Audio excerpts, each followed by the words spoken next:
Cosa è successo? Pomidottone, manici di scopa. Pronti a indossare maschera e boccaglio.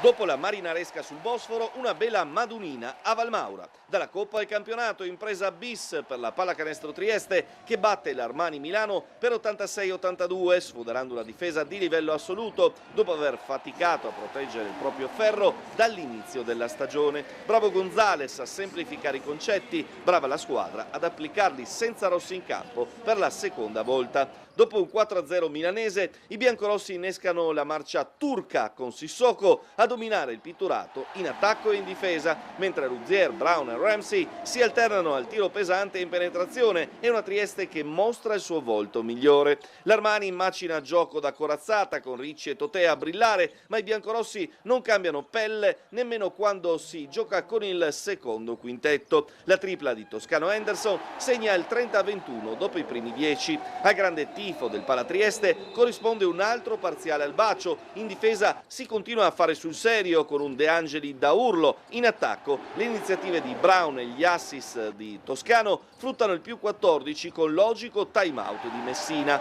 Ellis e Bolmaro però riportano sotto gli ospiti spingendo il gioco con maggiore velocità. Poi la partita si complica con qualche lettura non all'altezza dei triestini, si chiude comunque a metà gara sul 44-41. Nella ripresa Milano mette in ritmo Shields, uomo faro per Messina, a cui aggrapparsi nei momenti di difficoltà. I triestini in maglia nera invece non mollano di un passo in difesa, trovando prima nella accoppiata Ramsey-Sissoko Maliano irreale ai liberi 8 su 8 e poi in Brown e Toscano gli uomini chiave per restare con la testa avanti sino al momentaneo più 8. La marcia in più però la forniscono Moretti dall'arco e Capitan De Angeli un po' ovunque per il 70-65 del 30esimo. L'ultimo quarto non è roba per deboli di cuore. Trieste sembra poter nuovamente riprendere il largo, ma il talento di un irreale Brooks, e chiaramente lui più in forma nei milanesi, e la precisione dall'arco di Ricci sembrano quasi spegnere il sogno con i lombardi 3 volte in vantaggio.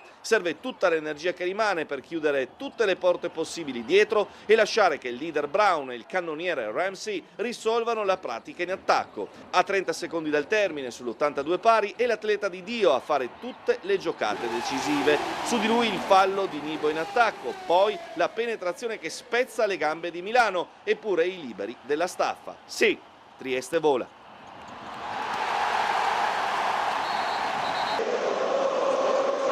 Potremmo dire difesa veramente tosta, incredibile questa sera di Trieste, una vittoria importantissima.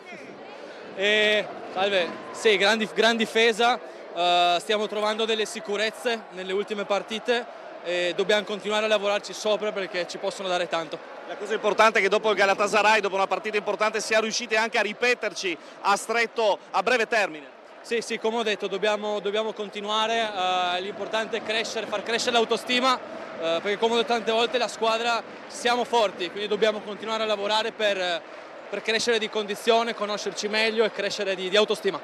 Sono molto contento per i giocatori, penso che oggi hanno fatto un sforzo molto grande, credo che la difesa sta migliorando, questo è lo più importante, continuare a costruire, a crescere, a giocare bene. Assolutamente, anche perché dopo oggi ci sarà una pausa per poi riprendere il campionato a dicembre, quindi ci sarà modo anche di rivedere tutte queste partite. Sappiamo anche della sua felicità dopo la partita con il Gala, oggi si raddoppia.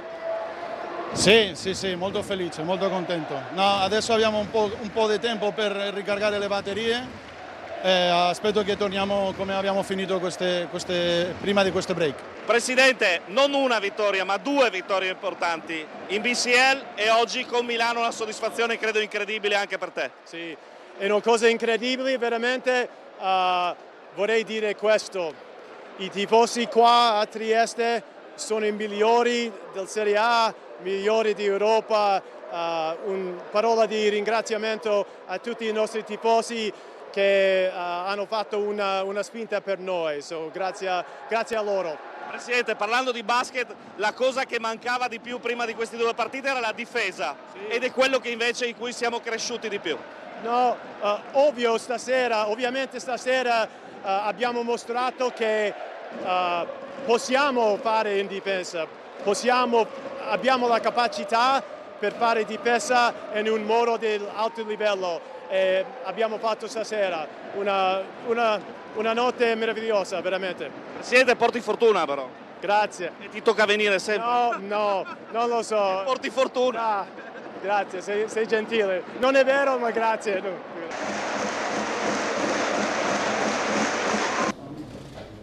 Offrire un caffè, un gesto quotidiano che diventa simbolo di speranza e solidarietà. Presentata oggi la 7ª edizione di Offri un caffè buonissimo, ideata dall'associazione ABC Burlo, un progetto di sostegno, accoglienza e accompagnamento dedicato ai bambini chirurgici e alle loro famiglie. Sono già più di 170 gli esercizi aderenti. Quest'anno la ristrutturazione di 3 nuove case per l'accoglienza.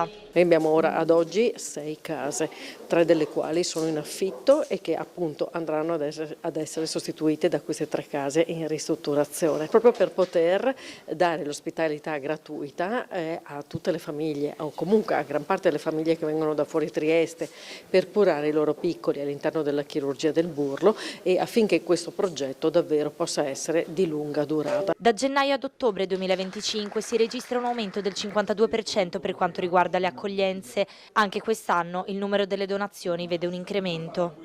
Quest'anno abbiamo anche una novità importante, che c'è il nostro parcheggio di 450 posti liberi e gratuiti, che così le persone possono arrivare a Trieste, venire nei nostri negozi, comprare e donare per ABC Burlo. Questa è una grande occasione di sinergia per la nostra città. Stiamo cercando di trovare la nostra strada sia in campionato che in Coppa.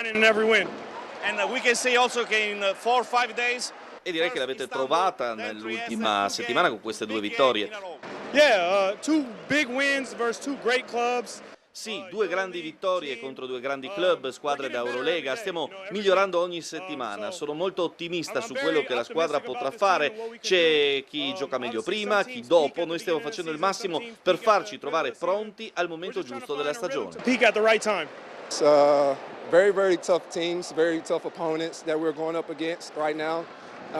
Abbiamo vinto contro 2 avversarie fortissime, è bellissimo far vedere che sappiamo difendere e resistere nei momenti difficili, dobbiamo continuare a lavorare su questo. Questa settimana abbiamo visto anche quanto possa crescere in prospettiva il gruppo. Sì, sono d'accordo, abbiamo ancora tanto su cui lavorare, ma penso che siamo forti, abbiamo mostrato che tipo di team possiamo diventare. Poi c'è l'aspetto di Trieste che per te ormai è una seconda casa. Sì, è vero, hai detto le parole giuste, la mia seconda casa. Adoro stare qui, davvero con tutti, in particolare con i tifosi. Thank you, Marcello. Thank you. Gli assessori, i colleghi. Trieste si prepara a riaccendere l'atmosfera natalizia con il ritorno dei mercatini in programma dal 7 dicembre al 6 gennaio tra Via delle Torri, Ponchielli, Bellini, Piazza Ponte Rosso e Piazza della Borsa. 71 casette coloreranno il centro con profumi, oggetti e sapori da 8 paesi, confermando la vocazione mitteleuropea della città, unica a poter vantare un mercatino affacciato sul mare. È un'occasione per animare dal punto di vista economico e sociale il centro cittadino, con tante iniziative anche gli spazi dedicati al terzo settore, ma senza dimenticare naturalmente le zone decentrate, i rioni con i mercatini di San Giacomo, di Roiano e di Servola. Quest'anno, lo ribadirò in tutte le mie interviste, abbiamo il parcheggio vicino al Silos, quindi abbiamo 455 posti gratuiti che accoglieremo così tutti i turisti che possono venire a vedere il nostro mercatino, fare shopping nei nostri negozi. Ci saranno moltissime iniziative a Trieste questo Natale. Tra le novità spunta un gadget ricordo, una sorta di token, una pallina piatta da collezionare ogni anno. Accanto alle proposte commerciali, spazio anche alla solidarietà con 40 realtà del territorio e alle iniziative dedicate alle famiglie. Animatori, mascotte, selfie corner e la pista di pattinaggio aperta fino all'11 gennaio. Non mancano le incursioni più curate, dalla campagna ambientale di Acega Sapienza e Amga alla presenza del Trieste Coffee Festival nel weekend dell'Immacolata. È un momento di incontro, di dialogo con i cittadini, ancora una volta per collaborare insieme insieme e incentivare la raccolta differenziata nella nostra città. Quest'anno la Casina si vestirà della nostra campagna È Logico, con la quale abbiamo veicolato diversi messaggi proprio in tema di raccolta differenziata. Un calendario fitto che punta a trasformare le vie del centro in un percorso festoso e riconoscibile, pronto ad accompagnare triestini e visitatori per tutto il periodo natalizio. E questa bellissima idea è nata proprio qua dentro, perché io prima di essere l'artista che ha dipinto questa cosa sono stata paziente. Sono stata qua dentro per tante ore, immobile, ferma, in questa stanza bianca completamente asettica, e invece di cercare di convincermi che sarei guarita, la mia mente diventava triste e ho detto: perché non dare diciamo, la mia professionalità per abbellire questa stanza e per creare qualcosa di piacevole. Un progetto che restituisce centralità all'aspetto più autentico della medicina, l'umanità. L'interior designer Nerina Candotti ha trasformato la dolorosa esperienza della malattia in un messaggio di bellezza e speranza, scegliendo Trieste come soggetto per la sua opera. Questo è un altro passo importante e un percorso che Asugi ha intrapreso, è quello dell'umanizzazione degli ambienti sanitari, e la cosa più bella è che nasce dal paziente stesso. Il murale, intitolato Abbiamo un sogno, accoglierà da oggi in poi i pazienti nella sala dedicata alla radioterapia interventistica dell'Ospedale Maggiore, nel reparto diretto dal professor Alessandro Magli, dove si eseguono procedure di altissima precisione, tra cui la brachiterapia per le neoplasie ginecologiche. Io avevo già questa idea, ma ovviamente era difficile realizzarla perché sono tante barriere burocratiche, come fare, perché comunque è una sala specialistica dove ci sono sorgenti, insomma ci sono cavi, non poteva essere dipinta, quindi devo dire che tutto, anche lo staff tecnico ci ha aiutato, ci ha dato idee. No, sono molto orgogliosa, molto grata, molto felice. Qui le persone passano degli attimi drammatici e oggi vedere questo mi ha veramente impressionato, e poi amo la professionalità, perché noi abbiamo una sanità che è veramente straordinaria e siamo sempre pronti a lamentarci, invece abbiamo di tutto e di più in positivo. Dialettale, amatoriale, triestino, torna con la sua 31esima edizione il Festival internazionale che intreccia arte e tradizione a Veninchi, in onore dell'omonima attrice alla quale l'associazione Armonia continua ogni anno a rendere omaggio.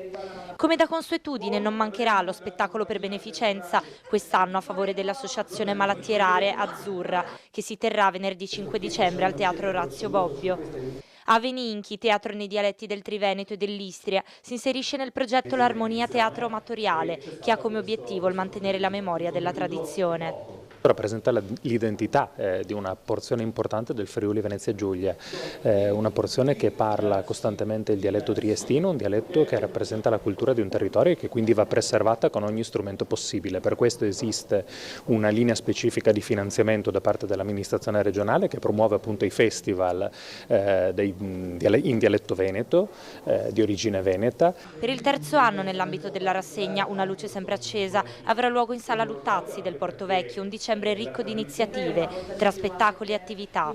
Tra le più significative il teatrino dedicato alle classi terze, quarte e quinte delle scuole primarie. È il momento di dedicarsi di più ai bambini, dunque quando qualcuno ci chiede ma voi cosa fate?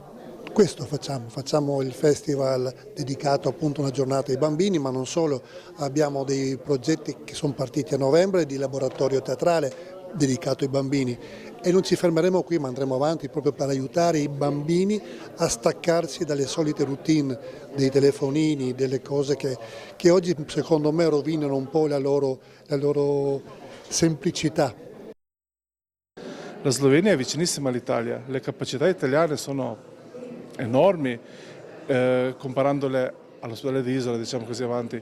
Quindi avere un protocollo nel quale noi possiamo attivare i colleghi dall'Italia che vengono praticamente sul territorio a lavorare con noi e possiamo evacuare i pazienti sia all'ospedale di Isola che all'ospedale di Catinara e volendo anche a Lubiana, ci dà una precedenza enorme. Da Sesana per raggiungere l'ospedale di Catinara bastano 15 minuti, per arrivare all'ospedale di Isola ce ne vogliono 35, l'ospedale di Lubiana dista un'ora. Alla base del progetto Interreg Aid-Mire, i cui protocolli d'intesa sono stati siglati stamani a Trieste, vi è anche e forse soprattutto una considerazione del genere. Il progetto ha preso il via una decina di anni fa ed è ora operativo. Detto in soldoni, nel caso si verificasse nel territorio sloveno più vicino a noi un incidente stradale con un numero notevole di feriti, sul posto potranno operare anche ambulanze e personale provenienti da Trieste, laddove Catinara potrà ricevere pazienti dalla Slovenia anche nel caso alcune strutture d'oltreconfine necessitassero, sempre in circostanze legate a determinati avvenimenti, di doverne trasferire. Questo è un progetto che ha coinvolto 5 enti, quindi Asugi, principalmente come riferimento ospedale di Catinara, la US3 Serenissima, con l'ospedale di Venezia Mestre, l'ospedale di Isola, la Casa della Salute di Isola e la Casa della Salute di Sesana. Al momento Aid-Mire è destinato alla Slovenia, ma non è escluso che in futuro vi possa essere un coinvolgimento sloveno per avvenimenti che si verifichino sul nostro territorio, come non è affatto escluso, stante un'esercitazione che ha avuto luogo nell'ambito del progetto, che il concetto di evento emergenziale previsto da Aid-Mire possa a sua volta essere ampliato. Si va dalle situazioni più comuni e pratiche, che sono gli incidenti stradali che coinvolgono più persone, laddove più persone critiche possono mettere in crisi un ospedale, no? 4-5 gravi politraumatizzati, ad eventi catastrofici legati a meteo avverso, abbiamo visto recentemente in area isontina, a situazioni anche legate a lavorazioni di fabbriche e industrie, non dimentichiamoci centrali nucleari qua vicine, oltre il confine, oppure a situazioni in cui le risorse sono limitate rispetto alla richiesta. Non dimentichiamoci la pandemia, Covid, tutto quello che è correlato. 3 grandi performer del West End londinese e di Broadway, insieme sul palcoscenico del Rossetti, hanno regalato al pubblico triestino una serata di notevole impatto. Unite dall'aver interpretato tutte e 3 il ruolo di Elfeba in Wicked, il musical di maggior successo degli ultimi tempi, le artiste propongono in Gravity, spettacolo che dopo la data triestina unica in Italia proseguirà un percorso internazionale iniziato nel londinese Drury Lane, un'antologia di brani tratti dagli spettacoli che le hanno viste protagoniste, ma anche, e verrebbe da dire soprattutto, melodie tratte da show che avrebbero voluto interpretare o nei quali magari hanno rivestito ruoli da sostitute. Ne nasce una ricca antologia che permette allo spettatore più attento di valutare come e quanto sia cambiata l'impostazione dei brani più moderni rispetto a quelli già entrati di diritto nella storia del musical, per non dire rispetto a quell'intramontabile Over the Rainbow eseguita a 3 voci in un arrangiamento che sfiora il sublime. Carrie Ellis, Rachel Tucker ed Emma Hutton fanno di più, aggiungono un omaggio al country e chiudono con No More Tears, leggendario hit di Barbara Streisand e Donna Summer, cui poche si accostano, ottimo suggello di uno show entusiasmante. È chiaro che sono dati che danno soddisfazione. Io voglio su questo dato esprimere gratitudine al sistema professionale, con uno sforzo importante nel garantire le migliori condizioni di sicurezza delle persone. Questo dimostra lo sforzo che in questa regione si sta facendo. Sono dati tutt'altro che scontati e devo dire, mi auguro con il valore della pacatezza più importante, smentiscono una serie di azioni, contestazioni come un chiodo fisso che non alterano, secondo me, quella che è l'attacco un conto è l'attacco alla politica e un conto è l'attacco determinando un clima nei confronti di chi ogni giorno lavora con fatica in questo delicato settore della sanità in generale, ma soprattutto anche dell'emergenza. E quindi io mi auguro che questi toni si abbassino, non aiutano nessuno. Questo comportamento irresponsabile, ancora di più, si è manifestato da gente che si è occupata di queste cose, quasi a dire: quando c'ero io le cose andavano bene, adesso non ci sono più, non funzionano più. Questa è la dimostrazione che il sistema professionale è forte, che nessuno di noi è eterno, che bisogna lavorare per garantire questo. Mi pare che questi dati lo dimostrano. Poi, come sempre, si può sempre migliorare, si può sempre fare meglio, Ma questo dimostra che al di là delle, ripeto, dei toni con i quali affrontiamo le cose, va a merito di tutti coloro che si occupano di questo sistema, dalla regione alle aziende, ai singoli dipartimenti, alle direzioni strategiche, fino all'ultimo degli operatori. E questo è un risultato che va condiviso tra tutti.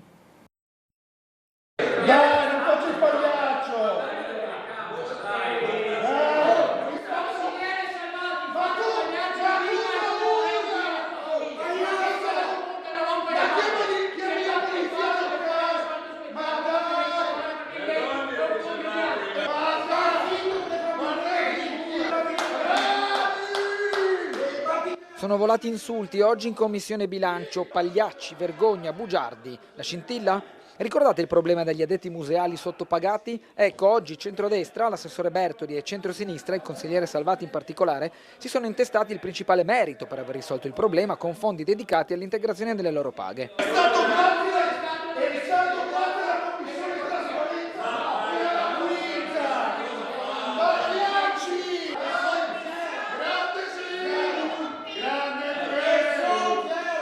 Il tutto durante la commissione, guarda caso, a tema cultura, con l'illustrazione dell'assessore Giorgio Rossi, altra figura politica che senza peli sulla lingua ha palesato una serie di problemi a cui è andato incontro nel tempo, problemi che hanno un nome e un cognome, acquario marino e museo del mare, e neanche a farlo apposta il problema è di natura economica. Oggi abbiamo parlato, un po' fatto una pianificazione su quelle che erano le risorse per eventi, mostre e quant'altro, e in qualche modo ne verremo fuori, come ne siamo venuti fuori nel 2025 quest'anno, no?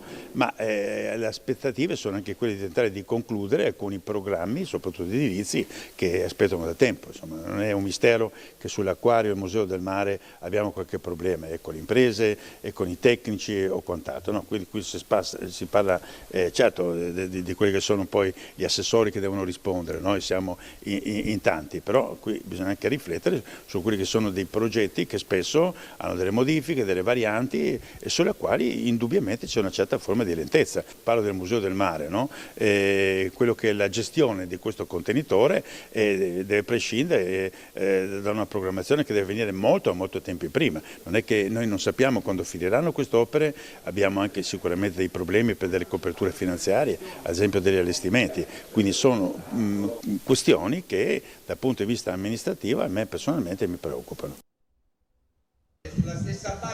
Una cosa non torna in Volevo essere Marlon Brando, intendiamoci lo spettacolo in scena a Rossetti fino a domenica è piacevole e scorrevole. In esso il protagonista Alessandro Haber racconta molto di sé e della sua carriera, fra aneddotica e momenti decisamente più intimi, e il ritratto dell'uomo che ne esce di fatto non prescinde da quello dell'attore e viceversa.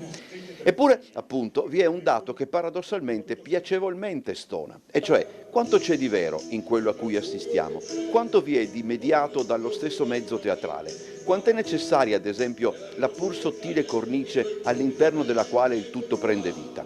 Fossimo in vena di volare alti, scomoderemmo Pirandello immergendoci nell'eterna discussione fra realtà e finzione.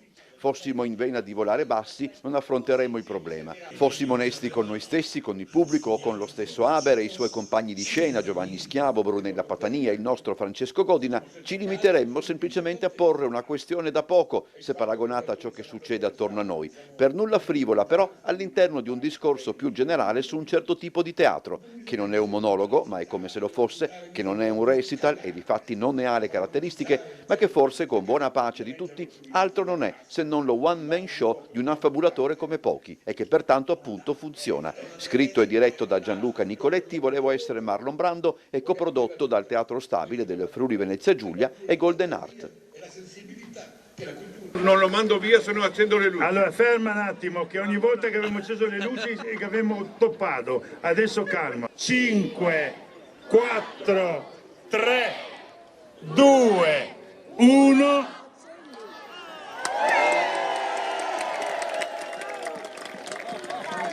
Stavolta è andata bene. Più lucette per tutti, direbbe qualcuno. Dopo settimane di commenti entusiastici e polemiche risolute sull'opportunità di implementare la dotazione di luminarie della città, Trieste ha ufficialmente acceso il Natale. Piazza Unità torna ad essere l'assoluta protagonista. C'è la stella cometa, rigorosamente al contrario e ufficialmente antibora, ma soprattutto c'è la doppia fila di alberi addobbati e resi brillanti dall'impianto luci da quest'anno gestito da Edison. Ma soprattutto c'è una strategia turistica e commerciale che giustifica tutta sta sarabanda luminosa operativa già la sera del 28 novembre. Beh, Natale è una cosa, presentiamo una città straordinariamente bella, per cui vuol dire lavoro, vuol dire economia, vuol dire gente che arriva in questa meravigliosa Trieste e che ci dice che bella città che avete. Per un sindaco è una grande soddisfazione. Tra la consueta verve del sindaco e l'entusiasmo dei più piccoli ci sono i Christmas Carol a colorare di magia con le loro voci i cuori dei presenti.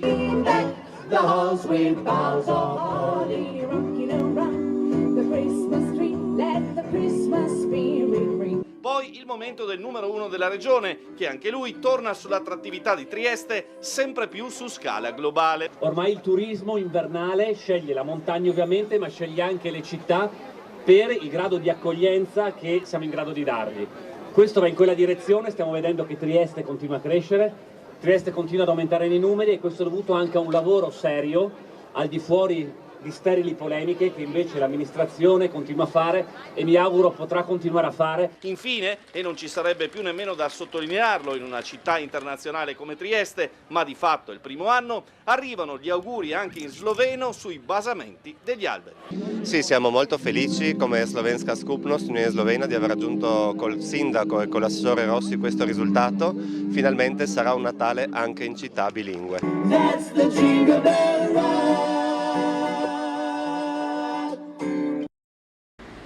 Tutto pronto sulla carta e nei cartelli stradali per via San Michele a senso unico in discesa. Nulla ancora sul lato pratico. Da sindaco e giunta mesi fa era stato riferito che, visti i cantieri alle scuole Saurus Pacini e al palazzo di Rotonda Pancera, l'avvio definitivo della nuova viabilità sarebbe slittato, almeno fino al termine dei lavori. Una presa di tempo che ha mandato in parte sotto silenzio questa operazione, ripresa e rilanciata oggi dal Comitato Qualità della Via e dal Partito Democratico. La loro posizione, favorevole al senso unico, è quella di un'attivazione rapida della monocorsia, anche avvalorata dal fatto che camion e mezzi pesanti, anche coi cantieri, riescono a fare manovra. Quindi perché aspettare ancora? È stata installata la segnaletica verticale per introdurre il senso unico nella via, ma tutt'oggi tale segnaletica è coperta, quindi non capiamo bene se e quando il senso unico verrà effettivamente impostato per la via San Michele. C'è una situazione di stallo che non è chiaro neanche il motivo di questo stallo. Viene detto che è legato ai cantieri che sono presenti nell'area, ma abbiamo visto anche oggi con voi che in verità abbiamo visto passare tranquillamente comunque chi sta facendo le lavorazioni anche qua nei cantieri della Saurus Pacini e della Rotonda Pancera. E oltretutto non c'è la chiarezza progettuale, questo è probabilmente un punto centrale che anche chi rappresenta il comitato ha rilevato, perché noi vediamo già la posa dei cartelli. La posa dei cartelli prevede l'istituzione del senso unico in discesa, ma ci sono anche dei cartelli che fanno capire che c'è un cambio della sosta. Nonostante delle interlocuzioni pregresse, non c'è mai stato indicato quale sia il progetto definitivo, quanti siano gli stalli adibiti a parcheggio che vogliono essere introdotti, dove, se effettivamente l'introduzione del senso unico, come da noi auspicato, porterà ad un allargamento dei marciapiedi, che riteniamo la questione fondamentale, perché per noi è importantissima la messa in sicurezza della via.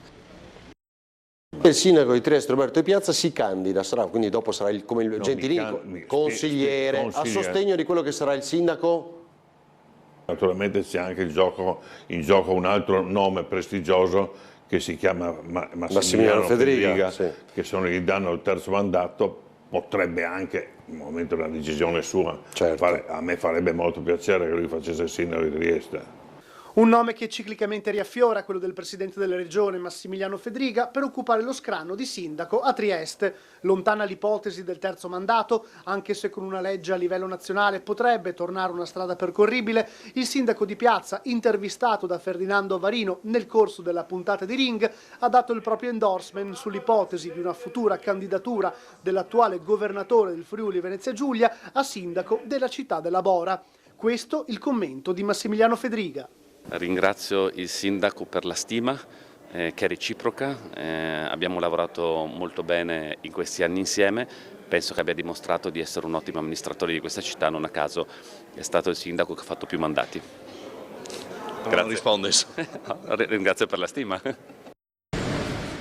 Un pranzo sospeso per Natale per le persone in difficoltà è l'iniziativa dell'Associazione Melara in vista delle festività realizzate in collaborazione con la gastronomia gourmet di Muggia. E in virtù di quelle che saranno le donazioni che riceveremo da tutti i cittadini, quindi ci verrà fornito l'IBAN da parte dell'associazione, riusciremo a dare un tot di pasti. Ad esempio 600 euro saranno 60 pasti. L'associazione ha già dà una donazione di 200 euro, in virtù del totale delle donazioni riusciremo poi a distribuire in data 23 dicembre, venendo a ritirare qua dalla gastronomia, i pranzi che porteremo a chi? Le porteremo alle micro aree, perché sono i presidi sul territorio che maggiormente conoscono quelle che sono le persone particolarmente in difficoltà. Le donazioni, possibili via bonifico bancario, l'IBAN e in sovraimpressione, saranno possibili sino al giorno 18 dicembre compreso. I pasti, che verranno distribuiti il giorno 23 attraverso le micro aree, conterranno lasagne, polpette al sugo, patate in teccia e crauti per un classico ristoro alla triestina, assicura il titolare della gastronomia che ha aderito all'iniziativa. Noi abbiamo accettato questa proposta del signor Luca appunto anche per venire incontro alle persone diciamo un po' più in difficoltà e per rientrare con un pasto diciamo agevolato, per dare appunto la possibilità a chi non ha per fare i Natali di dargli una mano. Il costo di un menù completo è pari a 10 euro, ma ovviamente la donazione è libera e dipende esclusivamente dal vostro cuore. Cosa è successo? Pomidottone, manici di scopa. Pronti a indossare maschera e boccaglio. Non sapevo come spiegarla.